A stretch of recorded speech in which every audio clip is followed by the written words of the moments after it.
Hello friends, welcome back to my channel. আশা করি সবাই ভালো আছো, আমিও ভালো আছি। তাহলে কিছু ক্রিয়েটারের ভিডিও দেখলাম অবশ্য করেই। আজকাল কেস কেস কেস কেস নিয়ে প্রচুর ভিডিও হচ্ছে।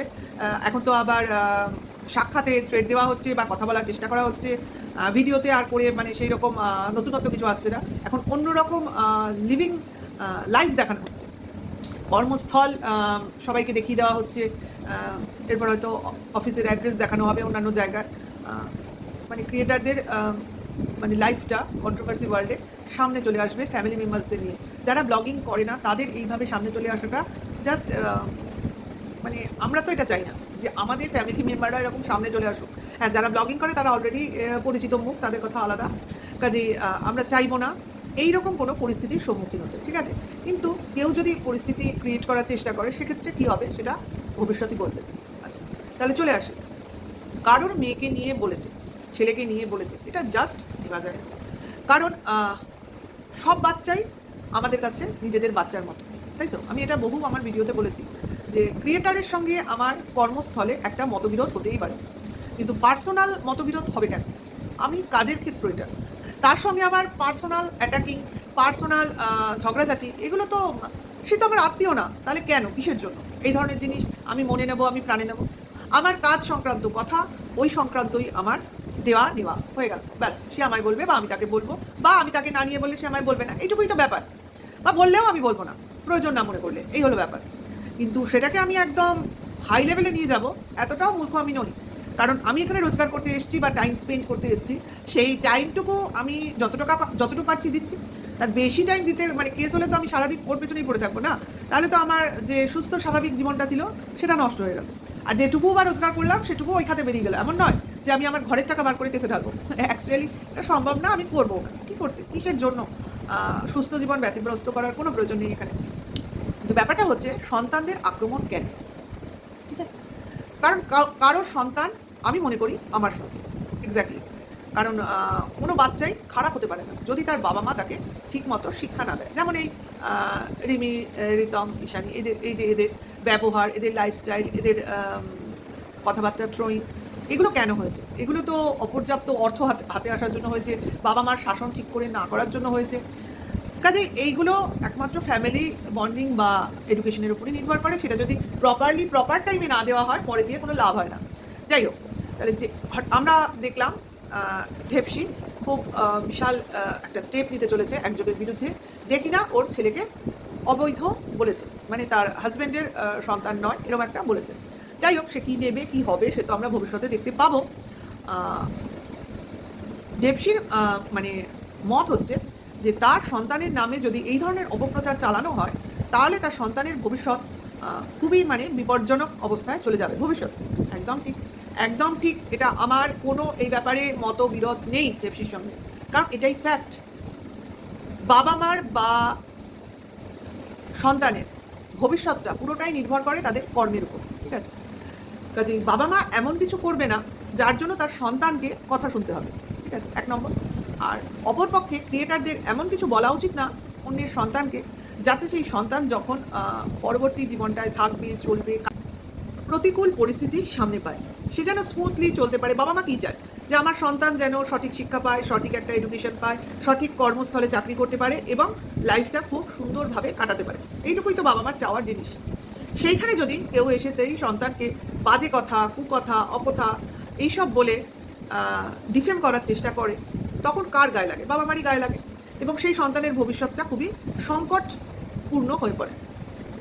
তার জন্যই তো ঢেপসি এই স্টেপটা নিচ্ছে, ছেলের ভবিষ্যৎটাকে সুরক্ষিত করার জন্য। এক্স্যাক্টলি, এখানেই আমি বলি, আজকে সব সন্তানই কিন্তু কোনো না কোনো বাবা মার সন্তান, প্রত্যেকটা। ইভেন আমিও তো কোনো না কোনো বাবা মার সন্তানের বাবা মার কাছ থেকেই এসেছি। আমার সন্তান যেমন আমার কাছ থেকে এসছে, মানে প্রত্যেকেরই কিন্তু বাবা মা আছে। আমার বয়স হয়েছে বলে আমার সন্তান হওয়ার যে যোগ্যতা নেই তা তো না। আমি এখনও আমার মারই সন্তান, ঠিক কি না? তা আমাকে নিয়েও কেউ কিছু যদি বলে, তাহলে কিন্তু আমার বাবা নেই, আমার মার এখনও কিন্তু খারাপ লাগবে, চিন্তা হবে না।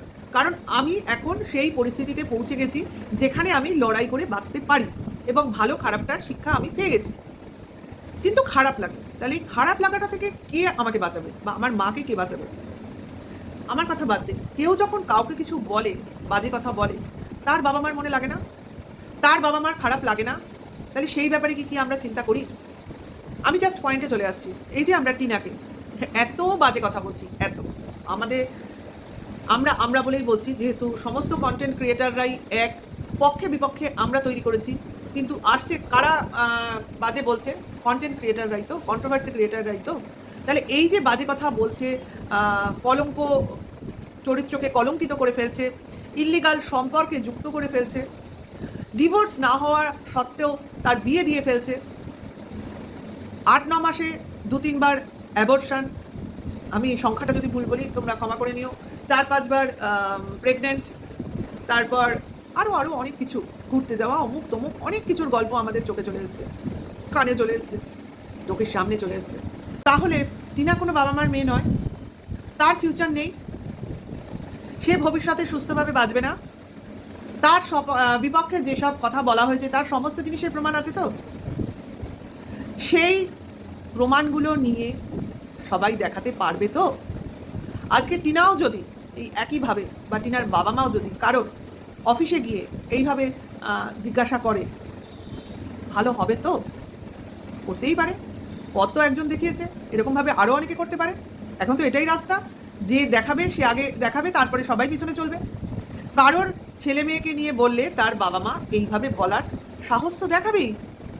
সাহস কেন, এটা অধিকার, সে দেখাতেই পারে, পারে কি না?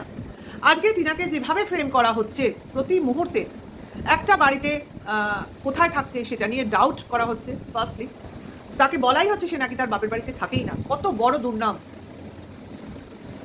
তারপরে বলা হচ্ছে সে তার বাপের বাড়ির পাড়ায়, তার বাপের বাড়ির আশপাশে যারা রয়েছে কেউ তাদের সঙ্গে যোগাযোগ রাখে না। ওরা জানে, সব প্রমাণ আছে, আমরা তো দেখতে পাচ্ছি সমস্ত ভিডিওতে। তারপরেও এরা বলছে কোন সাহসে, কোন প্রমাণ হাতে নিয়ে? তারপরে টিনার ভিডিওতে আমরা জানতে পেরেছি তার পঞ্চায়েত প্রধান কিভাবে টিনাকে সাহায্য করেছে। তাহলে একটা গ্রামের প্রতিবেশীরা যদি যোগাযোগ না রাখে বা ওদের প্রতি বিরূপ মত পোষণ করে, সেখানে পঞ্চায়েত প্রধান কি তাদের সঙ্গে যোগাযোগ রাখবে? তাহলে আমরা তো বলছি, কিন্তু এই কথাগুলোর বিপক্ষে যারা বলেছে সমস্ত প্রমাণ তাদের কাছে আছে তো। সেও কিন্তু কোনো বাবা মারই সন্তান। তারপরে তাদের বাড়িতে নাকি গাজার আসর বসে, মদের আসর বসে, জুয়ার আসর বসে, এইগুলোর সপক্ষে প্রমাণ আছে তো। টিনার ঠাকুমা হাতে লিকার চায়ের গ্লাস নিয়ে একটা গান গেয়েছিল মান্নাদের, সেটাকে বলা হয়েছিল সে নাকি ঢুকুঢুকু করছে, মানে মদ্যপান করছে, তার সপক্ষে প্রমাণ আছে তো। একটা ফ্যামিলি, তার স্টেটাস কি, তারা কিভাবে থাকবে, তারা কি খাবে, তারা বাড়িটাকে কিভাবে রাখবে, কিভাবে কথা বলবে, কিভাবে দিন কাটাবে, সমস্ত জিনিসটাকে নিয়ে সমালোচনার মুখে ফেলা হয়েছে। এইগুলো ঠিক কাজ করা হয়েছিল? সবাই বাড়িতে আমরা নাইটি পরি, ওরা কেন বাড়িতে নাইটি পরে? পাশে দোকানে যায়, নাইটি পরে দোকানে চলে যায়, কেন দোকানে যায়? আরে ওখানে সবাই যায় এরকম, যারা শাড়ি পরে তারা শাড়ি পরে, কিন্তু যেখানে যেরকম ভাবে লোক দেখে অভ্যস্ত সেখানে সেটা করে। আমরা এখানেও দেখতে পাই, এটা গ্রাম নয় কিন্তু আমি যেখানে থাকি এখানে কিন্তু অনেকেই আছে, হ্যাঁ অবশ্য করে আমরা এটা করি না, কারণ আমার রুচিতে বাদে, তা যার সুবিধা সে সেটা করবে, এটা কোনো কথা না। আমার এখানে রুচি বা টেস্টের প্রশ্ন না, এটা যার যার ব্যাপার, যে যেভাবে খুশি যেতে পারে। নাইটিটা যে খারাপ পোশাক নয়, এটা আমি প্রথমেই বলেছি, কিন্তু সে সেটাকে কীভাবে হ্যান্ডেল করবে সেটা তার পুরোপুরি ব্যক্তিগত ব্যাপার। এটাকে নিয়ে কন্ট্রোভার্সি লেভেলে নিয়ে আসা মানে নিজের রুচির হীনতার পরিচয় দেওয়া। এটাকে নিয়ে কথা বলার কোনো মানে নেই, যে যেভাবে নেবে সে সেভাবে দেখবে, সে যেভাবে নেবে, এই হলো কথা। ব্যাপারটা হচ্ছে আমরা যাকে নিয়ে বলবো তারও কিন্তু বাবা মা আছে, তাহলে সেই বাবা মার সম্মানটুকু রাখতে কিন্তু আমরা পারি না, আমরা পারি না। হ্যাঁ, আমরা যদি দেখি তার বাবা মা সেই রকম, তাহলে সেটাকে নিয়ে কথা বললে তবু বা চলে। যেমন কিনা আমরা টনদীপের মা বাবাকে নিয়ে বলি তো, কেন বলি? কারণ এখানে সৌমালি জড়িত, সৌমালির প্রতি যে অবিচার অন্যায় করা হচ্ছে তার জন্য বলি। টনদীপের শিক্ষা যে অসমাপ্ত হয়ে রয়েছে, ঠিকমতো পূর্ণতা পায়নি, পুরো শিক্ষিত করে উঠতে পারেনি ছেলেকে, না হলে তাদের একটিমাত্র ছেলে মেয়ে থাকার পরে সেই ছেলে কেন ক্লাস 8 অবধি পড়বে বলতে পারো, যেখানে কিনা তার বাবা এত শিক্ষিত শুনেছি। কেন? অনেকের শিক্ষা হয় না আমি জানি, কিন্তু অ্যাটলিস্ট মাধ্যমিক অবধি তো নিয়ে যায়, হায়ার সেকেন্ডারি তো পাস করায়, চেষ্টা চরিত্র করে, একবারে না হয় দুবারে না হয় 3বারে করায় তো, এরা কিন্তু করায়। সেই জন্য সেইভাবে কন্ট্রোভার্সি লেভেলে তাদের দোষারোপ করা হয়, নাকি তাদের অন্যায়ভাবে একটা নোংরামির পর্যায়ে নিয়ে যাওয়া হয়, তাদের ক্যারেক্টার নিয়ে কথা বলা হয়, এভাবে কিন্তু বলা হয় না। দোষ ত্রুটি নিয়ে কথা বলো, সেটাও বলতে পারো, কিন্তু সেটারও কিন্তু একটা পদ্ধতি আছে, একটা লেভেল আছে, সেটাকে মেনটেন করে করো। তুমি হাই রাইজ বিল্ডিংয়ে থাকো, লিফটে করে তোমার ফ্ল্যাটে ওঠো, তার মানেই তুমি বিশাল কিছু হয়ে যাওনি। যারা ফ্ল্যাটের নিচের তলাতে থাকে তারাও যেরকম স্টেটাস মেনটেন করে, তার স্টেটাস তোমার থেকে কি খুব কম? সেটা কথা না। আমি ফ্ল্যাটে না থেকে আমি একটা একতলা বাড়িতেও থাকতে পারি, কি আমি একটা ছোট দোতলা বাড়িতেও থাকতে পারি। সেখানে কি আমার বাড়িতে থাকার, ফ্ল্যাটে থাকাটা শিক্ষার উপর ডিপেন্ড করে? আবার অনেকে থাকে যে সেরকম হাই লেভেলের শিক্ষিতও নয়, কিন্তু আসল শিক্ষাটা এসছে তার ফ্যামিলির আভিজাত্য থেকে, তার পরিবারের লোকজনের আচার ব্যবহার থেকে। সেটাও এক ধরনের শিক্ষা। সবাই যে একেবারে কাগজে কলমে শিক্ষিত হবে তা নয়, শিক্ষাটা অনেকভাবে আসতে পারে। একজন রিক্সা চালক, সেও খুব, আমি বলবো না রিক্সা চালকে যে শিক্ষিত নয়, আজকাল তো অটো রিক্সা চালায় তারা ইমি পাস, জাস্ট নেওয়া যায় না, কারণ এখন চাকরির যা দশা তাতে লোকজনের খুবই খারাপ অবস্থা। পয়সা না থাকলে তোমার যেমন পড়াশোনাটা খুব অসম্ভব পর্যায়ে চলে গেছে, মানে আমি বলছি জেনারেল লেভেল বাদ দিয়ে, একটুখানি কম্পিটিটিভ টাইপের পড়াশোনা বা সার্ভিস ওরিয়েন্টেড পড়াশোনা করতে গেলে প্রচুর পরিমাণ পয়সা লাগে। আজকাল পড়াশোনা করতেই পয়সা লাগে। তারপর তো তোমার যদি অন্যত্র গিয়ে চাকরি পাও, ওয়েস্ট বেঙ্গলে চাকরি পাওয়া আজকাল খুবই মুশকিলের ব্যাপার, আমার বাস্তব অভিজ্ঞতা থেকে বলছি। যদি বা বাইরে গিয়েও চাকরি পাও, তাহলেও তোমাকে সেই লেভেলের ডিগ্রি নিয়ে যেতে হবে যাতে কিনা তুমি সেই মানে রেমুনারেশনটা দিতে পারো বা পেতে পারো। কারণ বাইরে থাকতে গেলে তোমার কিন্তু ভালো পরিমাণ টাকা লাগে, সেখানে গিয়ে থাকা খাওয়া মানে তোমাকে সার্ভাইভ করতে গেলে। তাহলে পয়সাই আজকাল জীবন, তার জন্য আমাকে পড়াশোনার জন্য আজকাল পয়সার প্রয়োজন। হ্যাঁ, বলবে অনেক রকম তোমার আজকাল কি বলে লোন সুবিধা হয়েছে, তারপর অনেক ধরনের স্কলারশিপ দেওয়া হচ্ছে ওয়েস্ট বেঙ্গলে, সেই সুবিধাগুলো আছে, সেটা নিয়ে পড়াশোনা করা যায়, আমি মানছি যায়, কিন্তু তবু সবাই তো সুযোগ পায় না, এটাও কিন্তু ম্যাটার। সুযোগ কিন্তু সবাই পায় না। যাই হোক, সেটা কথা না, কথাটা হচ্ছে আমার ছেলে মেয়ে আর অন্যের ছেলে মেয়ে নয়, এটা ভাবলে কী করে হবে? নিজের ছেলে মেয়েকে বললে যেমন আমার গায়ে লাগবে, আমি যখন বলবো তখন অন্যের ছেলে মেয়েকেও তো আমার বুঝে বলতে হবে। আমারও তো মনে রাখতে হবে তারও বাবা মা আছে, তাদের মনেও খারাপ লাগতে পারে, তারাও এসে আমার বরকে আমার বরের কর্মস্থলে বা আমার বাড়িতে এসে প্রশ্ন করলেও করতে পারে। আজকাল তো অ্যাড্রেস খুঁজে পাওয়া মনে হচ্ছে জল ভাত, মনে হচ্ছে কোনো না কোনোভাবে, কোনো না কোনো উপায়ে ঠিকই সবটাই খুঁজে বার করে ফেলা যায়। যাই হোক, কেউ যখন রাস্তা দেখাবে লোকের রাস্তায়, সেই রাস্তায় চলতে অবশ্য করেই চেষ্টা করবে, কারণ এই রকম আক্রমণ অনেকেই করে, অনেকভাবে করে, কাজে তারাও যেন তাদের কর্মস্থলে এবার যেন সাবধানে থাকে। বিশেষ করে কিমার বর কি এখন চশমার দোকানে যায়? কিমার বরেকে এখন সাবধানে রাখতে হবে, কিমার গিয়ে বসা উচিত, কারণ তারও বরের যদি চশমার দোকানে কেউ গিয়ে বলে যে আপনার বউ তো রীতিমতো আমাকে এইভাবে বলছে, আপনি কি জানেন? আমরা কিন্তু জানি, ওর বর জানে, কারণ ওর বর সামনেই থাকে। ও যখনই কথা বলে, হয়তো যখনই না, সবসময় বললে একদমই ভুল হয়ে যাবে, বেশ কয়েকবার দেখেছি ওর ক্যামেরার পেছনে ওর বর থাকে, ও নিজেই দেখিয়েছে, অনুমান নয়। তাহলে সেক্ষেত্রে প্রশ্ন করাটা হয়তো বেশিটা বোকামি হয়ে যাবে, ওর বর জানে, তবু জিজ্ঞাসা তো করাই যেতে পারে, কারণ আমরা তো এখন এই রাস্তাটা পেয়েছি, গিয়ে জিজ্ঞাসা করতে হবে, ঠিক আছে না? এই পথটাই নিতে হবে। তাই আরও একটা জিনিস এখানে জড়িয়ে থাকে, আজকে টিনাকে যেভাবে বলা হচ্ছে বা নোংরামির একদম লাস্ট লেভেলে নিয়ে যাওয়া হচ্ছে, এতে ওর ভবিষ্যৎ যতটা খারাপ হচ্ছে, ওর ছেলের ভবিষ্যৎও কিন্তু ততটাই খারাপ হচ্ছে, এটা কিন্তু কেউ ভাবছে না। আমি কিন্তু একটা লাইভে উঠে প্রশ্নটা সেই সমাজসেবিকা ম্যাডামকে বলেছিলাম যে আজকে টনদীপ যেভাবে নিজের বউকে বিক্রি করছে, এখনও করে চলেছে, ও কিন্তু একবারও ভাবেনি যে ওর ছেলের ভবিষ্যৎটাও কোথায় টেনে আনছে। আজকে বউয়ের পেছনে লেগে ভাবছে বউকে আমি শেষ করে দেবো, তার সঙ্গে সঙ্গে এটা ভাবছে না যে আমি নিজের হাতে নিজের ছেলের জন্য কবরটা খুলে দিচ্ছি। আজ যখন ছেলে বিভিন্ন ক্ষেত্রে, পড়াশোনার ক্ষেত্রে বলো, চাকরি ক্ষেত্রে বলো, যদি যায় বাবার কাছে থেকে, যদি পৌঁছায়, আমি বাবার কাছে থেকেই বলছি, যদি পৌঁছতে পারে, সেই সম্ভাবনা দেখা যায়, তাহলে ওকে কি একটা প্রতিকূল পরিবেশের মধ্যে পড়তে হবে না?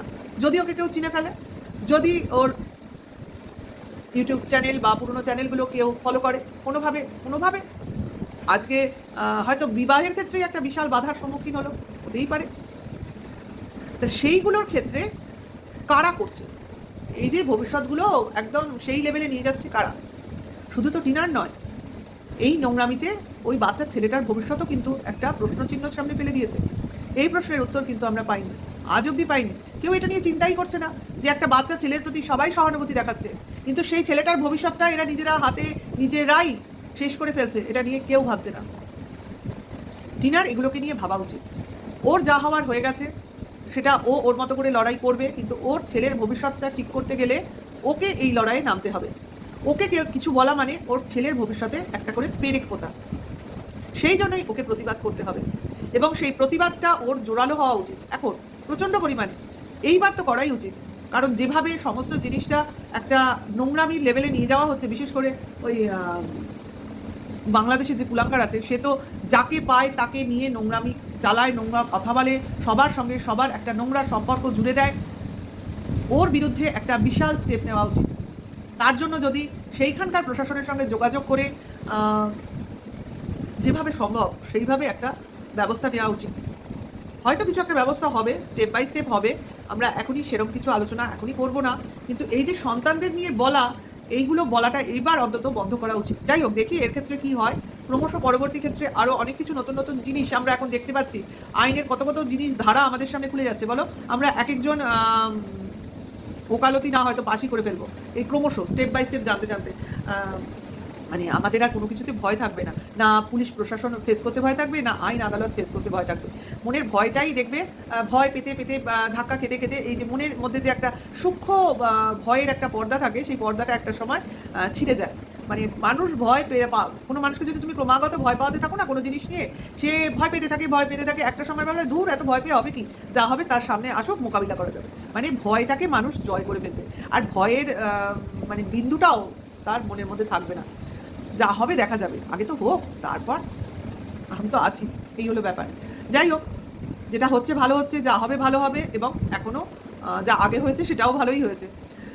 সবটা ভালো লাগলে, ভিডিওটা ভালো লাগলে লাইক কমেন্টস করো, নেক্সট ভিডিও ওয়েট করো। এখনকার জন্য টাটা, বাই।